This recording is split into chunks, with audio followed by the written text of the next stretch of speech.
How is everyone doing today? We are going to be talking NBA pretty much in today's video. I basically put out a tweet a couple days ago on July 18th with this picture.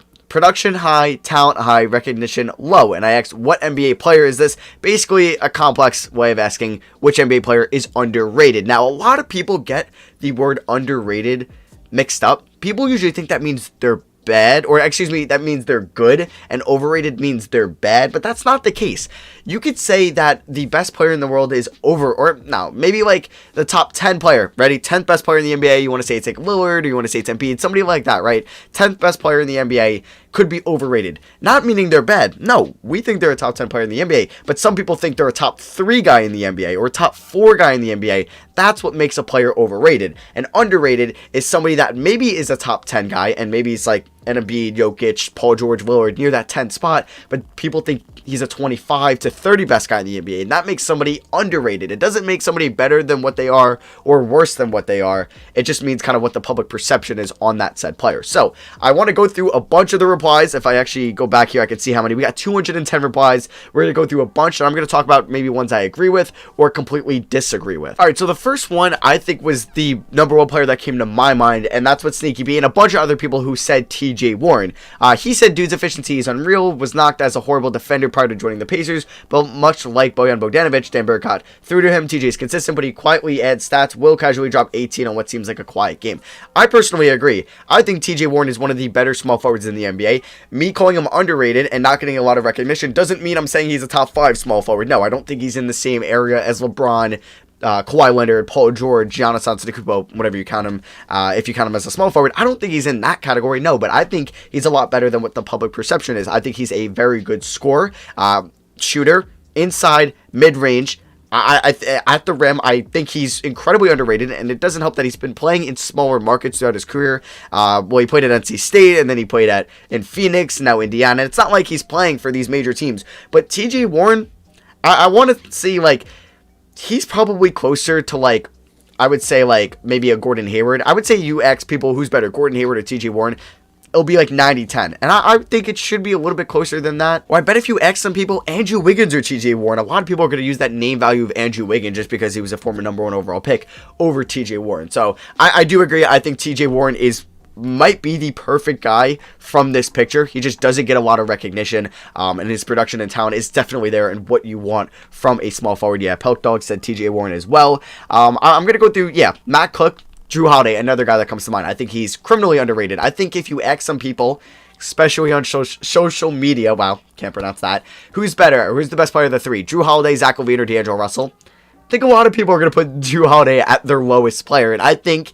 it has a lot to do with social media and kind of who players really like obviously a lot of people on social media, they like LeBron James, they like D'Angelo Russell, Zach LaVine, like I said, they like Anthony Davis. Obviously they like the guys who play in the big markets, and they're cool, they have swagger, and there's nothing wrong with that. I just think it gets in kind of the way of actual factual objective stuff, and it's more subjective to those people, because Drew Holiday, one of the better perimeter defenders in the league, the guy can guard 4s. If you watch him play the Mavericks, he's kind of able to guard Kristaps in the post beginning of the year. He's incredible. He's a very versatile defender. He's not this guy who's going to drop 30 a night for you in the Western Conference Finals year in, year out. No. But he's a guy that can get you 18 to 23 on a consistent basis, be efficient at that. He's a good three-point shooter. He's a smart player. He's a great defender. And I think people, obviously, if you can get a bucket, people will value that more than if they can get a stop, and there's nothing wrong with that. That's just kind of what we see. You like people who could score points rather than who can not score points but can also defend, like Marcus Smart is somebody like that as well, who's an incredible defender, not as good on the offensive end, but it's really he's not gonna look as good. I also put out a poll, it was basically can kind of show this, better player, Zach LaVine or Marcus Smart. 73% Zach LaVine, 26% Marcus Smart. Me personally, now I'm going to get off topic, but me personally, if I'm constructing a championship team, and who do I want, who am I picking out of a pool, probably taking Marcus Smart, because I think he fits into more championship teams with his defense, and he doesn't need to be a top 3 guy on a team. Zach LaVine does, and not saying Zach LaVine's a bad player, not saying that whatsoever. I just don't know if I would want Zach LaVine being my top 3 scorer on a championship team. Maybe number 3, but let's get past that. So we could talk about some maybe I don't agree with, like Damian Lillard. I mean, I think there is a case for Damian Lillard, definitely the Steph Curry case, because I think they're very similar in statistical categories and just kind of skill. Like, they're both incredible shooters, incredible offensive players, nothing much on the defensive end, and one kind of gets all the hype because he's been on a better team. But I do think Steph Curry is better than Damian Lillard, but I do think Damian Lillard maybe deserves a little bit more recognition, because I do think the public perception, a lot of people like Russell Westbrook more than Damian Lillard. That is just my personal opinion. So I just think that, and like Kyrie Irving as well, maybe because Kyrie played with LeBron and he's playing on the Nets now, I don't know. But I do think Damian Lillard actually kind of fits this a little bit better. But there were some ones I got like Bradley Beal. I do think Beal's an incredible player whatsoever, but I think he gets the recognition he deserves. When you think of the Washington Wizards, you used to always think about John Wall. Now you pretty much think about Bradley Beal, and he's not really a good defender. He hasn't proved to be a winning player for the Wizards without John Wall. So I mean, the team around him isn't that good, and I think he's an incredible player. He's a top 3 shooting guard in the NBA, top 4 shooting guard in the NBA, off the top of my head. He might even be number 2, but I just think he gets the recognition. Same with like Ben Simmons. Ben Simmons gets a lot of recognition. Now, if you want to say he doesn't get enough recognition, I think that's okay, just because Ben Simmons gets knocked on for that one thing, shooting. He cannot shoot, but he can do everything else on the floor. But I hate woulda, coulda, shoulda, or woulda, coulda, shouldas, or shoulda, coulda, wouldas. That's how you say it. Like, you can't use ifs. I hate what ifs, because it's like, oh, if Ben Simmons had a jump shot, he'd be a top 5 player in the NBA. Well, he doesn't, but he's an incredible defender. He should get top 3 defensive player of the year votes. He should be number 3 or number 4 in the voting. He's an incredible passer, one of the best facilitators in the NBA for somebody especially his size. He's great in transition. He's good at scoring inside.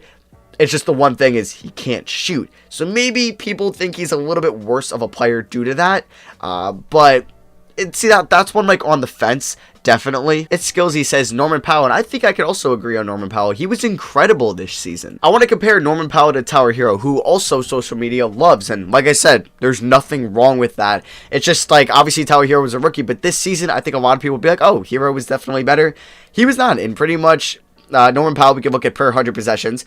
He has a higher offensive rating, a lower defensive rating, more points, less assists, less rebounds, more steals, higher free throw percentage, but barely. Better 2-point percentage shooting, better 3-point percentage shooting, better field goal percentage shooting, and I like his defense more personally. That's just me, and I think he's a far better player than Tyler Hero, but I think the public perception would be, oh, I think they're a lot closer than what they actually are, or it's like Tyler Hero's here, Norman Powell's here, yeah, Norman Powell's like this cool little role player, but no, Norman Powell was really freaking good this year. He really broke out. Like Jaylen Brown, don't agree with that one too much. I think he gets the recognition he deserves as being one of the better players in the league, because he plays in a big market in Boston, and a lot of people know him. Devin Booker, I used to maybe think that, not really much anymore. Colin Sexton, it's weird, because I can go back to the Bradley Beal thing. He hasn't proved that he can help Cleveland win, like actually be a winning team whatsoever in his first 2 years, and the coaching staff has been really bad. I'm gonna not hurt him on that, and the roster hasn't been constructed all that well,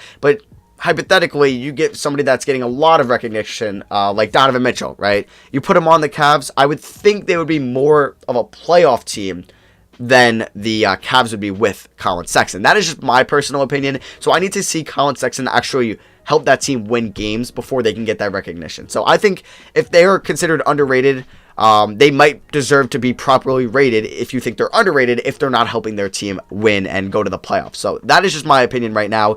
I also think Bojan Bogdanovic is a perfect example. I know he'll get mentioned a couple times here. Trae Young, same. He hasn't proved to be a winning player, but I think he gets incredible recognition. He was an all-star starter. Fans voted him to be like one of the top all-stars, and he was an all-star starter this year. So I think he definitely gets the recognition he I guess it deserves, but he gets the recognition, so I wouldn't say he's underrated. Will Barton is another sneaky good two-way player that I think should get more love in the NBA, maybe similar to TJ Warren.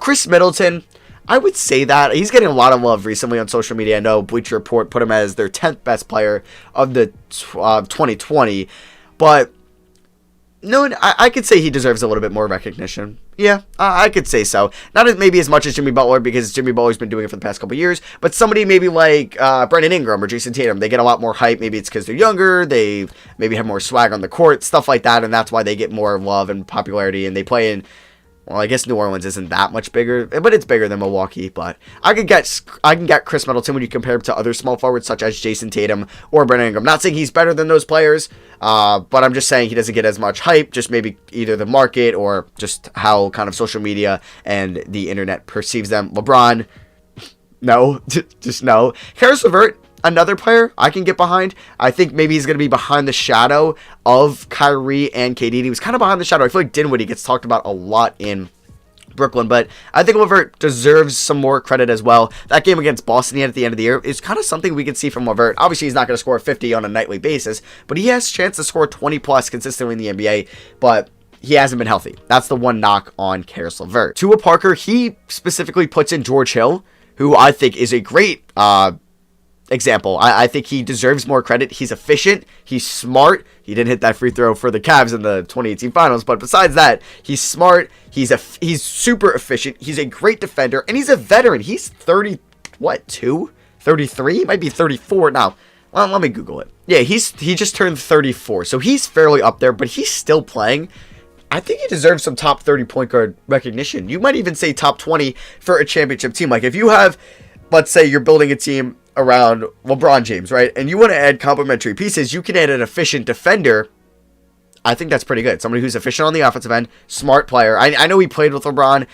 Maybe he's a bad example, but I just think plugging in a player who doesn't need to take 20 shots. He could take 7 a game. He's going to pass the ball. He's going to play good defense. He's going to hit his shots. I think that's more valuable than someone that needs 20 shots a game and maybe isn't going to play as much defense. So I think George Hill deserves some more recognition. Davis Bertans, I think, got a lot of recognition this year in Washington with his shooting. Maxi Kleba, I think, is a pretty good example as well of somebody that deserves a little bit more recognition. Maybe that's just like the product of playing with Luka Doncic, and can he really be that own type player or that his own type of player not playing with Luka?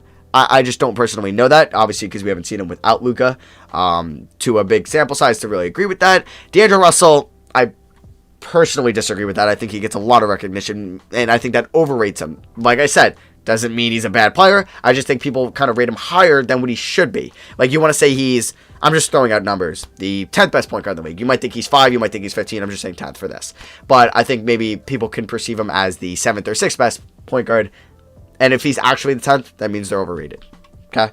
Zach LaVine, you know my sense on that. Dennis Schroeder, I think, is another good one. I think he's going to be 6th man of the year, but I think a lot of people, when I was mentioning that people love D'Lo, LeBron, LaVine, stuff like that, I think Derrick Rose is another huge one for obvious reasons. He was the youngest winning MVP, and people loved him in Chicago, and I love him too. But I think people can overrate him just a tad bit, as he was getting all-star votes last year, and people will put him as, I think, the 6th man of the year. Maybe if he doesn't deserve it. Obviously, Detroit was bad this year. I think Dennis Schroeder personally deserves it. I think D-Rose should get a 2 or a 3 spot on that.